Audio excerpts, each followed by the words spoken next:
우리가 복음서를 순서대로 쭉 읽어 나가고 있습니다. 그런데 시간적인 순서를 따라서 쭉 살펴보고 있는데, 그래서 복음서에 보면 한 사건이 여기저기 기록될 때가 있는데, 오늘 우리가 읽은 이 니고데모 사건은 요한복음에만 나오는 사건입니다. 그래서 저희가 늘 여러 본문을 한꺼번에 봤는데, 오늘은 요한복음 본문 하나만 우리가 함께 읽었습니다.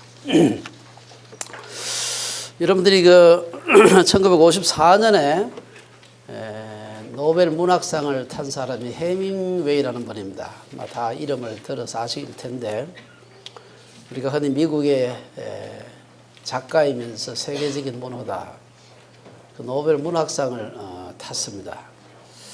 그 외에도 그분이 그 노벨상을 탄 그 작품, 노인과 바다라는 작품으로 노벨상을 탔는데, 그 외에도 굉장히 많은 작품을 썼고, 그 작품 하나하나가 세계적인 그 베스트셀러가 되었습니다. 그래서 번역돼 가지고 온 나라에 퍼질 때마다 엄청난 로열티가 쏟아지게 되고, 돈과 명예와 정말 아주 대단한 지위를 얻은 사람입니다. 근데 그가 얼마나 마음이 공허했는지 4번에 걸쳐서 결혼과 이혼을 반복을 했고, 결국 62세 나이에 사냥총으로 자살을 하게 됩니다. 자살하고 유서에 남겨놓은 유서가 있어요. 그 유서에 남겨놓은 말이 조금 길긴 긴데, 그 중에 아주 중요한 말이 하나 있는데, 나는 필라멘트가 끊어진 텅 빈 전구와 같이 공허하다. 여러분, 전구가 아무리 대단한 전구가 있어도 필라멘트가 없는데 그게 무슨 소용이겠습니까? 20세기 최고의 미녀 여배우라고 하는 사람이 메릴린 monroe라고 아마 여러분 다 이름을 들었을 겁니다. 그 사람이 이런 말을 했습니다. 나는 젊고 아름답다. 돈도 있고 사랑에 굶주리지도 않는다. 매일 수백 통의 팬 레터도 받고 있고 누구보다도 건강하다. 나는 부족한 것이 없다. 앞으로도 이렇게 살 수 있을 것 같다. 그런데 웬일인지 몰라도 나는 한편으로는 너무 공허하다. 뚜렷한 이유를 찾을 수 없다. 그래서 나는 불행을 느끼며 살고 있다. 무엇 하나 부족한 것이 없을 것 같은데, 이 여자의 마음속에는 그 많은 것들로 채울 수 없는 공허감이 있었습니다. 그래서 나이 36살에 수면제를 먹고 자살을 했습니다. 자살하기 전에 그가 한 얘기가 있어요. 내 인생은 파장하여 문을 닫는 해수욕장과 같다. 이제 여기저기 해수욕장 문을 열고 한국에도 여기저기 이제 리조트들이 이제 장사를 많이 할 텐데, 한 8월 중순 넘어가게 되면 찬물이 오게 되고 이러면 해수욕장 문을 닫습니다. 해운대라든지 한국에 그런 유명한 데 가면은 한참 사람들이 북적일 때는 대단한 것 같은데, 해수욕장 문 닫고 나면은 산더미처럼 쌓인 쓰레기밖에 없습니다. 당대 최고의 문호 해밍웨이나 당대 최고의 미녀 메릴린 먼로, 모든 사람이 부러워하는 것을 다 가진 것 같았는데, 그 마음에 공허한 것을 채우지 못하고 해밍웨이는 62세에 메릴린 먼로 36살에 자살을 했습니다. 우리 오늘 본문에는 그들과 비슷하게 남들이 갖지 못한 것들을 많이 가졌으면서도 여전히 인생에서 흠으로 인해 가지고 고독으로 인해서 몸부림치던 한 유대 선생 니고데모에 대한 얘기가 나오고 있습니다. 오늘 우리가 이제 요한복음을 통해서 예수님의 삶을 공부하는데, 1장에서는 예수님이 누구신가 하는 것을 공부를 했고, 2장에서는 물로 포도주를 만드는 그런 사건을 우리가 소개를 했습니다. 3장, 2장에 보면 또 성전을 정화시키는 그러한 또 사건도 나옵니다. 이 모든 것들은 결국은 사람의 어떤 행위를 가지고는 사람이 의롭게 될 수가 없다 하는 것을 보여주고 있습니다. 예수님은 모든 인간의 종교적인 의식을 끝내기 위해서 오셨다, 이렇게 말할 수 있습니다. 유대교든 힌두교든 불교든 혹은 기독교조차도 어떤 종교적인 의식이 사람의 문제를 해결하지 못한다. 여러분, 저쪽에 인도 방글라데시 쪽에 가 보시면요, 사람들이 똥물 같은 강에 들어가서 얼마나 씻는지 모릅니다. 들어가면 깨끗해진다고. 아무리 그런 데 가서 목욕을 하고 메카에 참배를 하고 촛불을 켜고 향을 태우며 종교적인 의식을 해도 그런 거 가지고 사람이 깨끗하게 안 된다. 그 모든 것들이 실패했음을 보여주는 것이죠. 그래서 오늘 우리가 이 본문을 보면서 어떻게 사람이 영생을 얻을까, 어떻게 중생할까 하는 얘기를 진지하게 하고 있습니다. 요한복음은 우리들에게 세 종류의 사람들을 소개함으로 영생이 무엇인지 중생이 무엇인지를 얘기하는데, 요한복음 3장 오늘 본문에는 니고데모라는 사람을 보여주고 있습니다. 4장에 가게 되면은 성적으로 부도덕했던 한 사마리아 여인에 대한 얘기가 나오고요. 5장에 가면은 베데스다 연못가에서 불구의 몸으로 지낸 한 남자의 얘기를 소개하고 있습니다. 어쩌면 이 세 사람은 다 배경이 다른 사람들인데도 불구하고 그들의 삶의 환경은 완전히 달랐는데도 어쩌면 그들에게는 공통의 소원이 있었습니다. 그게 뭔가 하면은 어떻게 하면 지금보다 더 나은 삶을 좀 살아볼 수 있을까 하는 그런 소망이었습니다. 이 세 사람은 우리가 흔히 만날 수 있는 우리의 인생에서 만날 수 있는 세 부류의 사람들이라고 할 수 있습니다.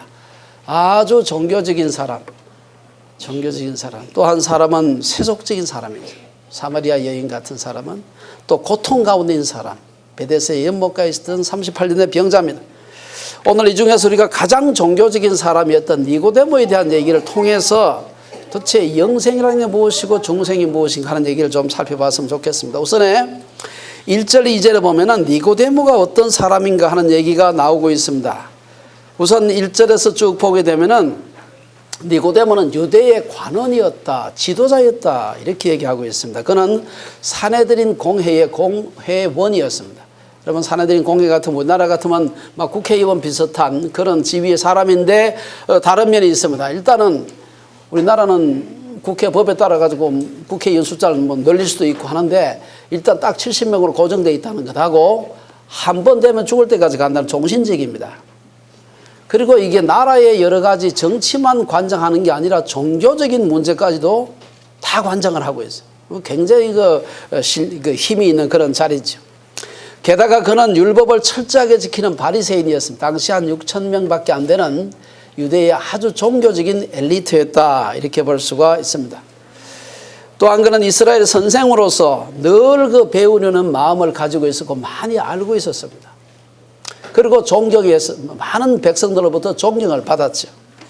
하지만 그는 그의 삶이 그렇게 만족스럽지를 않았습니다. 이렇게 사는 것이 과연 전체 다인가? 그런 고민이 없었다면 왜 그가 그 깜깜한 밤에 예수님을 찾아왔을까 하는 생각을 해볼 필요가 있습니다. 돈이 많아도 많은 권력을 가져도 그러한 것이 인생을 행복하게 하지 못한다는 것이지. 우리말에 식자우환이란 말이 있어 많이 알면 아주 머리가 아프다, 그런 말입니다. 대단한 명예를 가진 사람들일수록 때때로 가장 고독한 그런 경우가 많습니다. 마음대로 혼자 그 강가에 산책도 못합니다. 누가 잡아갈까 싶어가지고. 뭘 가졌다고 하는 사람들일수록 뻥 뚫린 욕망의 구멍을 가진 사람들이 많습니다. 인기 절정의 영화 배우라든지 텔레비전 스타라든지 인기 정상의 가수들, 최고 권력자들을 보게 되면은 정말 인생의 만족이 그것으로 인해서 오는 것이 아니구나 하는 걸 알 수가 있습니다.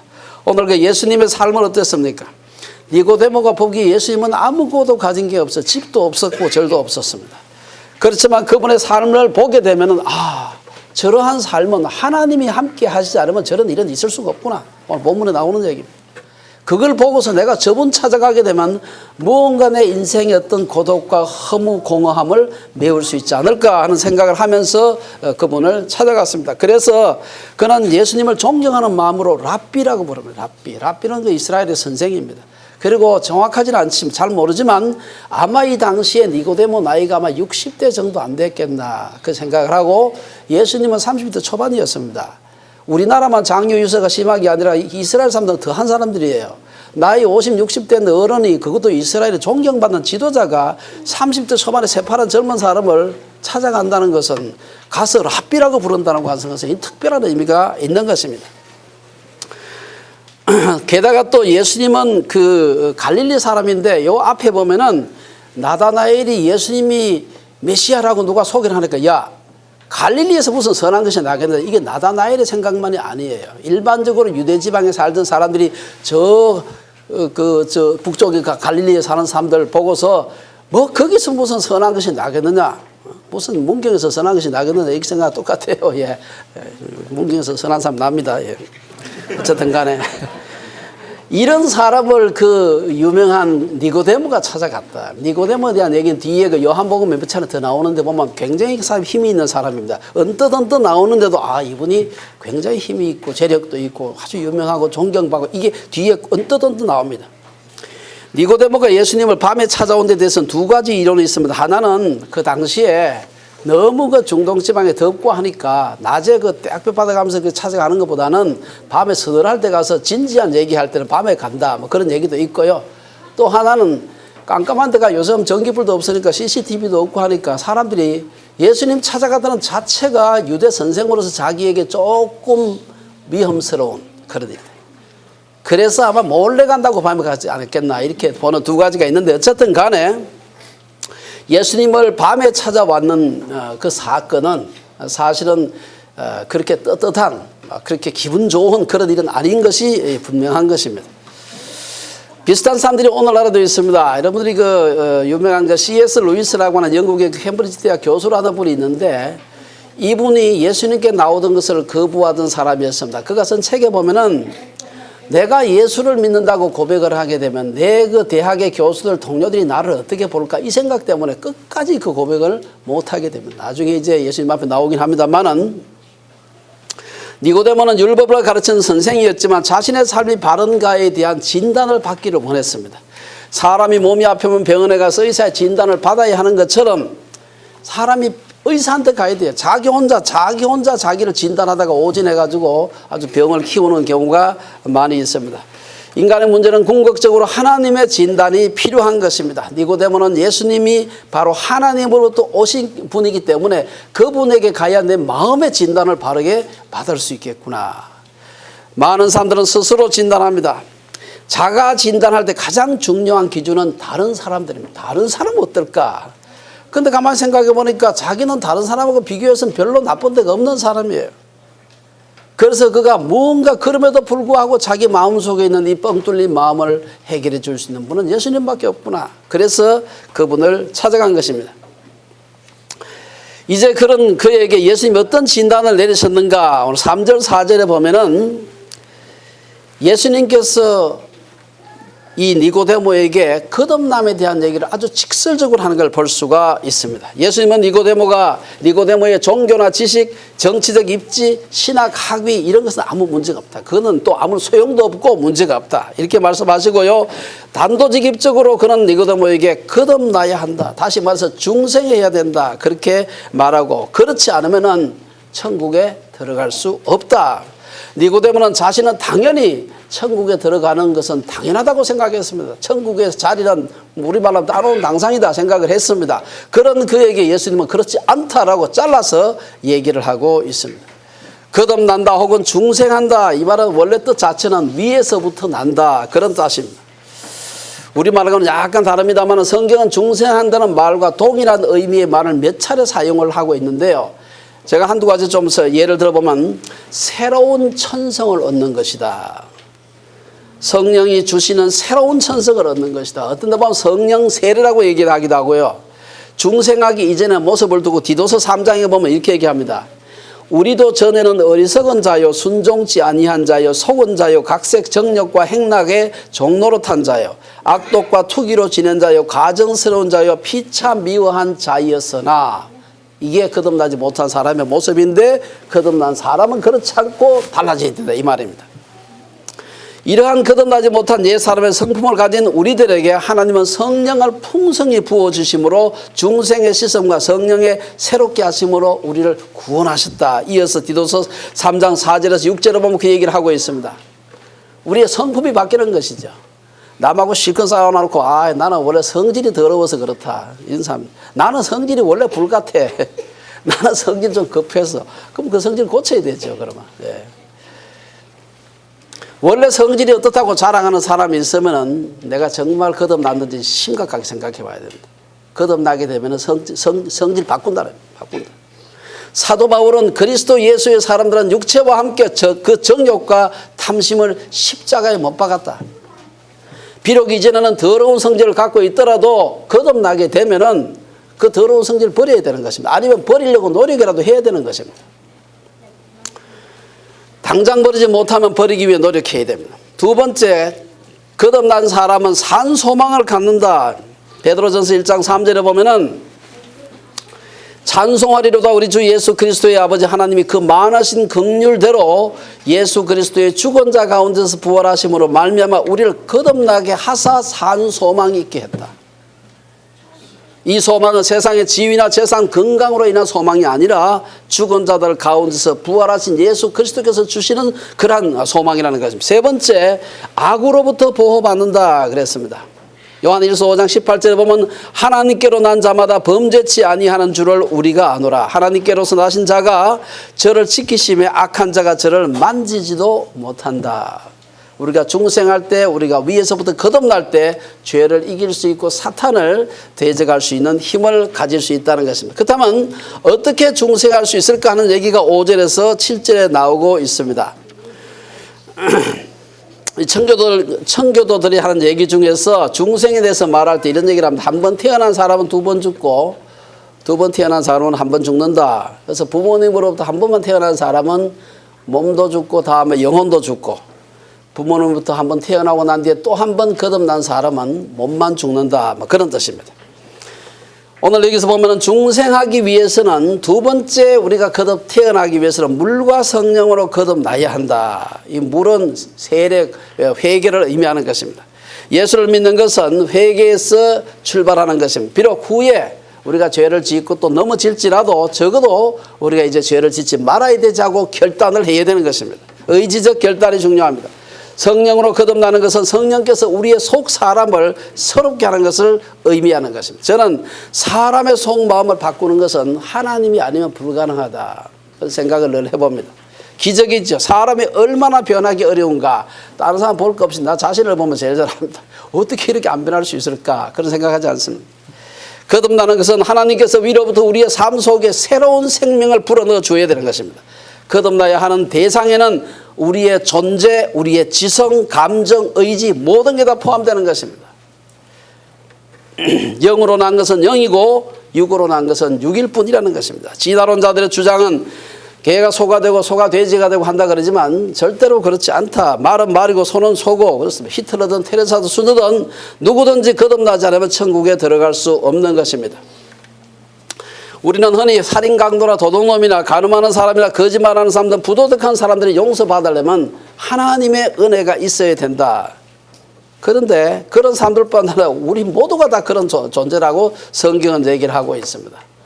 죽은 시체는 아무리 오래 두어도 살아나지 않습니다. 캐나다 장례식 할 때 여러분 마지막 그 쇼잉 하는 거 하죠. 우리 한국에서 하지 않는 습관인데 죽은 사람을 갖다가 아름답게 시체를 잘 화장을 해서, 화장이 아니고 화장을 해서 옷 잘 입혀가지고 마지막 무덤에 넣기 전에 우리가 다 같이 돌아가면서 보지 않습니까? 어떤 의미에서 제가 보면 저도 몇 번 그런 장례식에서 본 적이 있는데요. 살아나실 것 같아. 곧 살아날 것 같은데 죽은 사람은 아무리 이쁘게 화장하고 평소에 제일 입던 옷 중에 좋은 옷 입혀도 살아나지 않습니다. 무정란은 아무리 오래 두어도 아무리 오래 품어도 병아리로 태어나지 못하는 것입니다. 그 다음 종교적인 사람들은 어떤가? 때로 종교적 교리는 우리를 하나님 앞으로 인도하기보다도 멀어지게 할 수도 있습니다. 교리는 진리에 대한 설명일 뿐입니다. 음식은 설명을 들어서 배부른 것이 아니라 먹어봐야 배부른, 진리는 들어서 만족하는 게 아니라 행함으로 우리가 만족하는 것입니다. 교회를 다니는 것도 마찬가지입니다. 중생한 사람은 교회를 다니지만 교회를 오래 다닌 것이 중생의 표지가 될 수는 없는 것입니다. 아버지가 방주에 탔다고 아들도 저절로 방주에 타는 것이 아닙니다. 아버지가 목사라고 해서 아들이 저절로 구원받는 게 아니다 이 말. 물과 성령으로 거듭나야 구원받는다는 말을 듣자 7절에서 니고데모는 당황했습니다. 나는 당연히 구원받는 줄 알았는데 아니 물과 성령으로 거듭나지 않으면 구원받을 수 없다고 하니까 너무 당황한 것입니다. 그래서 물었기를 그럼 어떻게 하면 구원받을 수 있을까? 오늘 8절에 이하에 보면은 거기에 대해서 예수님께서는 중생의 증거를 얘기하고 있습니다. 중생하는 것이 했는지 안 했는지 다른 사람 옆에서 보면 모르지만 눈에는 보이지 않지만 바람이 불어도 바람이 눈에 안 보이더라도 바람이 있는 것을 의심할 수 없는 것처럼 중생한 사람은 중생하는 자체를 눈으로 볼 수는 없지만 중생한 사람은 드러나게 되어 있다. 증거로. 8절에서 12절까지 그 얘기가 나오고 있습니다. 첫째, 중생은 보이지 않지만 결과는 분명하다. 거듭난다고 해서 겉으로 큰 변화가 있을 수 없습니다. 저는 큰 부흥하고 난 뒤에 확 변했다고 난리치는 사람들 잘 안 믿습니다. 왜냐하면 금방 돌아가기 때문에. 우리나라의 조직 폭력배 중에 예수 믿는다고 난리치고 실컷 부흥에 따라다니면서 간증하고 난 뒤에 또 감옥 간 사람이 얼마나 많은지 모릅니다. 사실은. 예. 사람이 그렇게 변하는 게 아닙니다. 계속해서 성령께서 우리 속에 내주하시면서 우리를 변화시켜 가자면 우리가 그 옛 성품과 새 성품 사이에 끊임없는 그 갈등과 이 시간을 보내지 않으면 사람은 성화되지 않습니다. 마치 바람이 이리저리 부는 것처럼 손에 잡히는 것이 없을 수 있습니다. 그러나 드러나는 것은 없을지라도 거듭난 사람은 시간이 지나면 반드시 뭔가 드러나야 됩니다. 죄사함을 얻고 성령을 받고 우리의 성품이 바뀌게 되고 성령의 역사에 대한 증인이 되는 것입니다. 우리는 성령을 조절할 수 없고 성령을 예측할 수도 없고 성령을 볼 수도 없지만 인간의 삶 가운데 역사하시는 성령의 역사의 열매를 볼 수가 있습니다. 성령의 역사가 맺는 열매에 대해서 갈라디아서 5장에서 이렇게 얘기하고 있습니다. 성령의 열매는 사랑과 희락과 화평과 오래 참음과 자비와 양성과 충성과 온유와 절제다. 이것은 정오와 분노, 이기적, 야망, 분열, 술 취함과 불순함 이런 것들과는 반대되는 개념입니다. 니고데모는 처음에는 육의 사람으로 예수님께 나왔습니다. 그는 처음에는 다른 사람들의 이목이 두려워서 아마 화난 낮에는 못 왔을지도 모릅니다.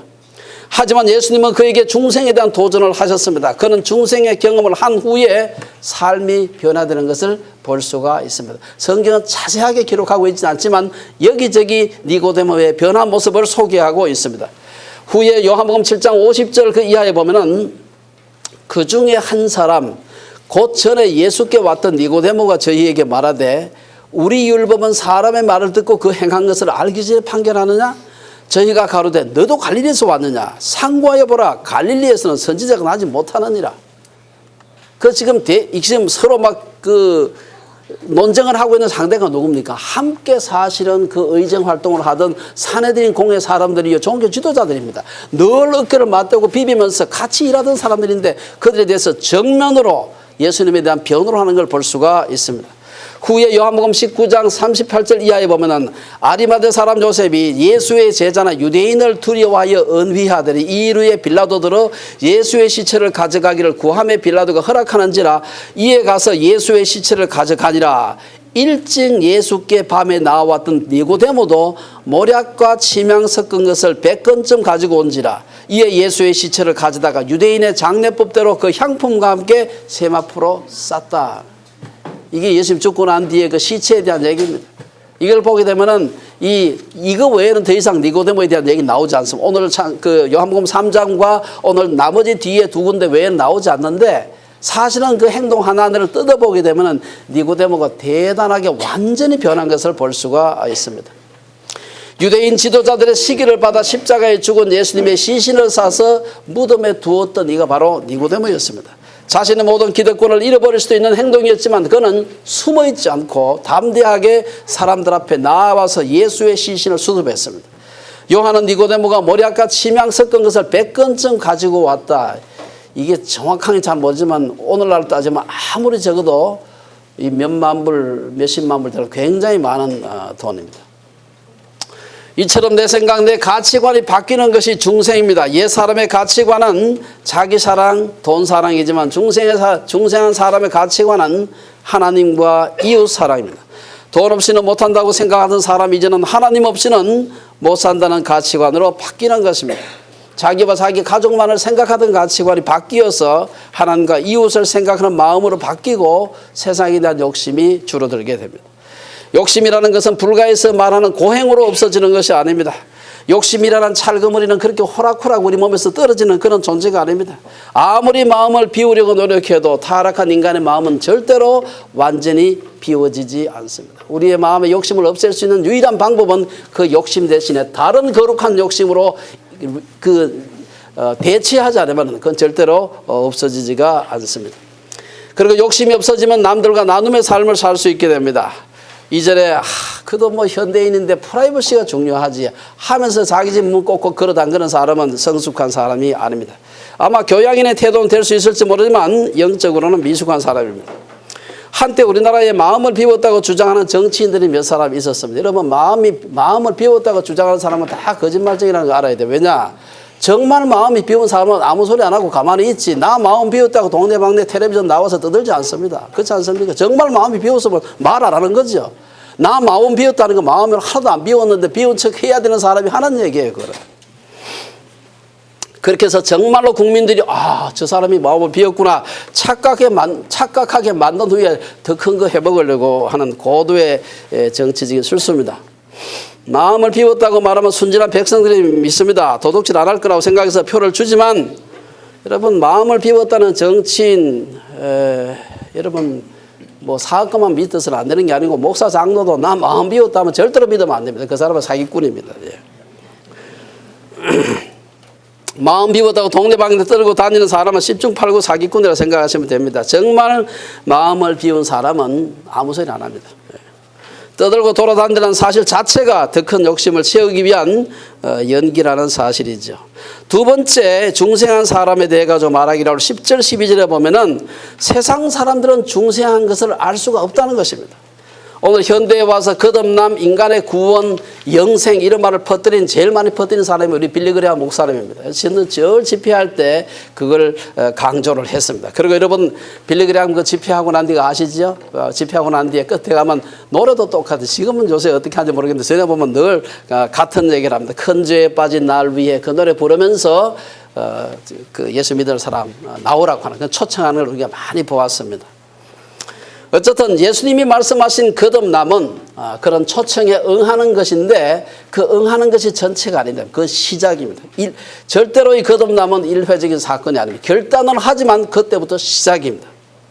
성령으로 거듭나는 것은 인간의 내면적 변화를 우리가 말하는 것입니다. 물론 중생했다고 해서 절대로 지난 수십 년간 나서부터 지금까지 몸에 배어있던 습관이 절대로 바뀌지 않습니다. 중생은 달라질 수 있는 가능성의 시작입니다. 중생은 성화의 시작이지. 여러분, 캐나다 시민권 획득한다고 해서 금방 영어 방언이 터집니까? 영어 방언 뭐 터지게 해달라고 암만 기도해도 ESL 가서 열심히 공부 안 하면 절대로 영어 못합니다. 그렇죠. 제가 언젠가 한번 파리에 무슨 가서 금요일 저녁에 순복음교회 무슨 기도회 한다고 해서 같이 갔는데, 가서 그거는 또 기도 제목이 똑같은데 불어 방언 좀 터지게 해달라고 그 기도하는데, 그 학원 가서 안 배우면 절대로 안 터집니다. 그거는요. 예. 마찬가지로 예수님을 영접하고 중생했다고 해도 여전히 죄성이 있고 실수할 수 있습니다. 중요한 것은 시간에 가면서 내가 이래서는 안 되는데 하고 내 속에 새 생명이 있어서 옛 생명과 싸우고 있는 그 흔적이 우리의 삶으로 나타나야 되는 것입니다. 이스라엘 사람들이 애굽에서 해방되었다고 해서 노예 근성이 금방 없어진 게 아닙니다. 한국, 일본 치하에서 벗어났다고 해도 여러분, 해방된 지 지금 60년, 70년이 지났는데 아직까지도 곳곳에 일제 잔재가 남아 있습니다. 지금도 많은 사람들이 한국 사람은 안 돼, 한국 사람은 매로 때려야 돼, 한국 사람은 민주주의하면 안 돼, 있다고 소리하는 사람들 아직도 곳곳에 남아 있습니다. 식민잔재의 대표적인 특징 뭡니까? 낮은 자존감. 나는 안 돼. 일본 사람, 백인들은 될지 몰라도 우리는 안 돼. 이런 소리 하는 사람은요, 아주 안 좋은 겁니다. 아직도 식민시대에 살고 있는 것이죠. 중생한 후에도 때때로 나쁜 행동이나 습관이 남아있을 수 있습니다. 그래서 예수 믿은 지 되지 않은 사람은 겉으로 드러난 행동만으로는 그 사람의 중생 여부를 알 수가 없습니다. 그런데 예수 믿은 지 오래되었는데도 아무런 변화가 없다. 그러면 이건 좀 심각하게 생각을 해봐야 됩니다. 중생은 옛 사람과 새 사람의 갈등의 시작입니다. 성자를 만드는 것이 아니라 성자가 되기 위한 노력을 시작하는 것입니다. 여러분, 고구마를 생각해 보시기 바랍니다. 고구마가 살아있는지 여부는 절대로 눈으로 알 수가 없습니다. 그러나 눈으로 알 수 있는 한 가지 방법은 살아있는 고구마 땅속에 넣으면 싹이 나고 자라나는 것입니다. 그러나 찐고구마는 겉모양은 비슷할지 몰라도 아무리 땅에 오래 심어놔도 절대로 싹이 나지 않습니다.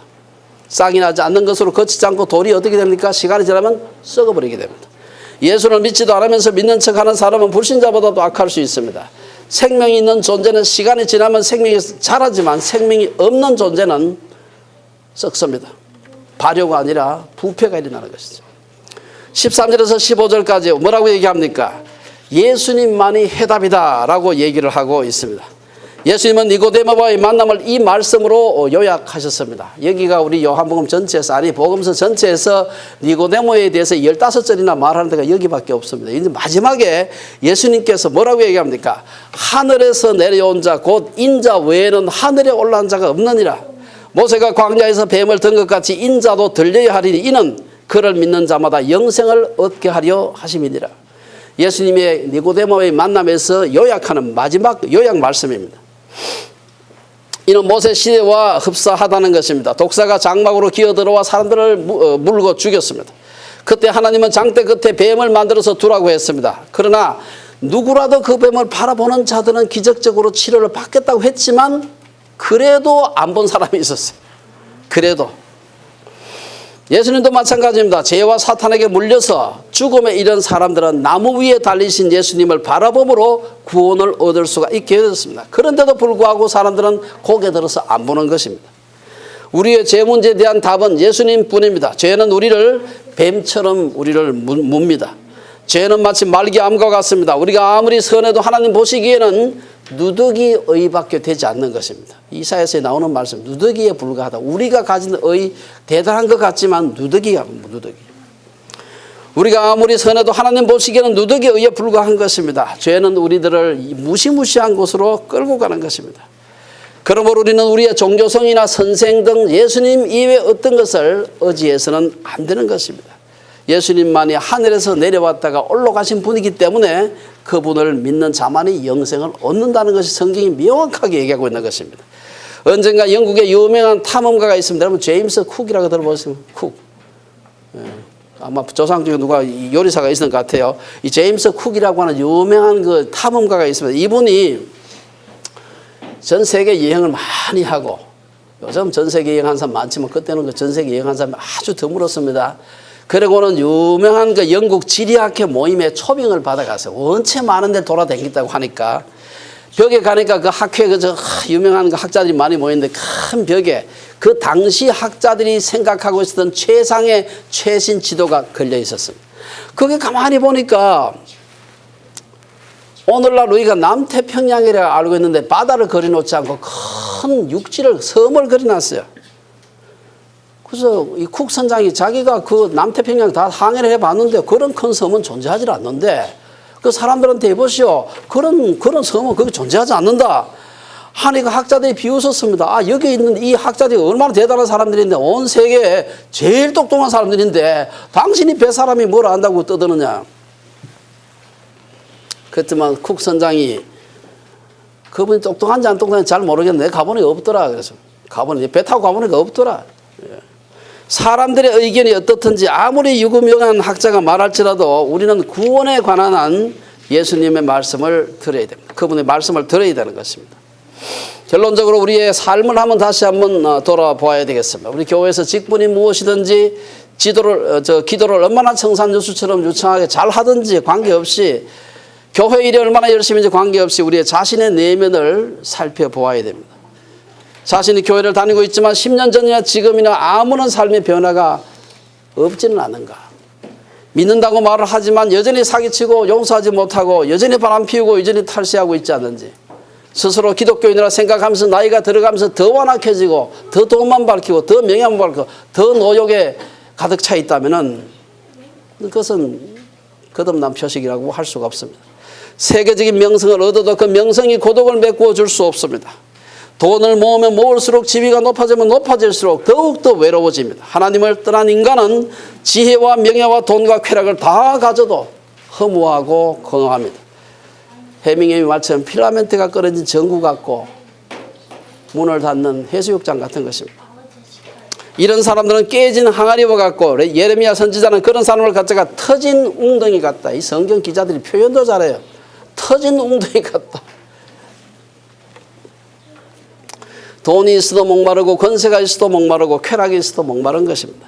수년 전에 영국 무신론자 협회에서 버스에다가 광고를 했습니다. 제가 먼저 한번 소개를 한 적이 있는데 그 버스에 있는 문구가 아주 크게 전 영국의 그 시외 버스 있죠. 멀리 다니는 시외 버스 벽에다가 그 버스 광고를 했어요.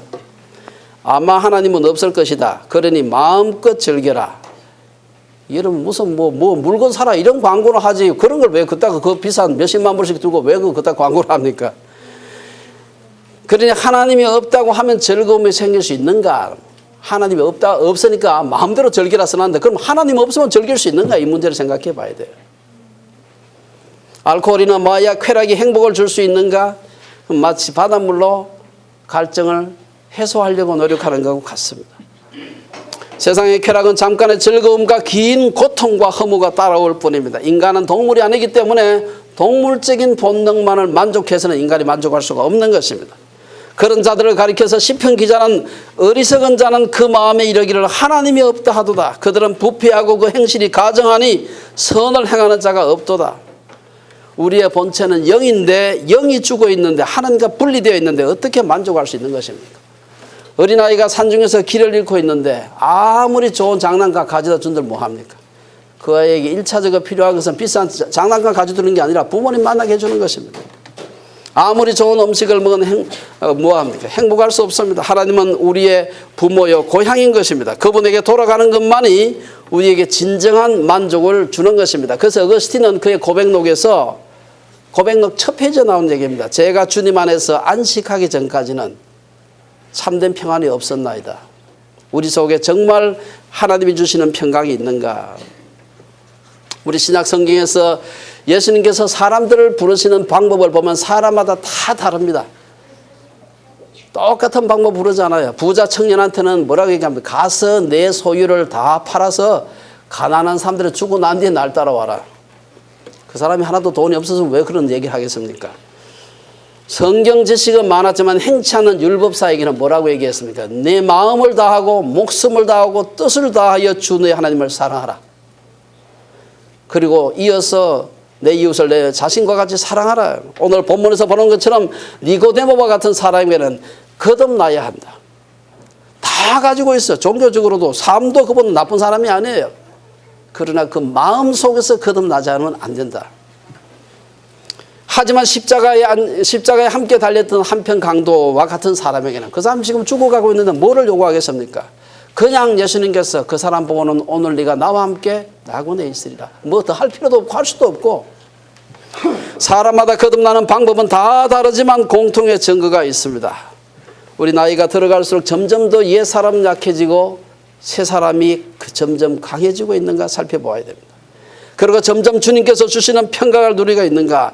그렇지 않다면 지금 우리 예수님을 바라보고 내 삶의 상태를 주님 앞에 고백하고 니고데모가 주님 앞에 나온 것처럼 그분 앞에 나아가는 것이 필요합니다.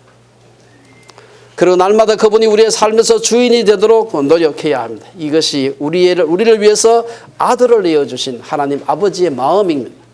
우리 온 주빌리의 성도들께서 우리 유스들까지 어린아이들까지도 정말 예수님이 내 마음에 오셔서 내 속에 그분의 생명이 있고 시간이 가면서 내가 정말 지금은 그렇게 완전하지 못해도 그분을 닮아가야 되지 라고 생각하는 우리 온 주빌리의 식구들 되시기를 주의 이름으로 축원합니다. 기도하겠습니다.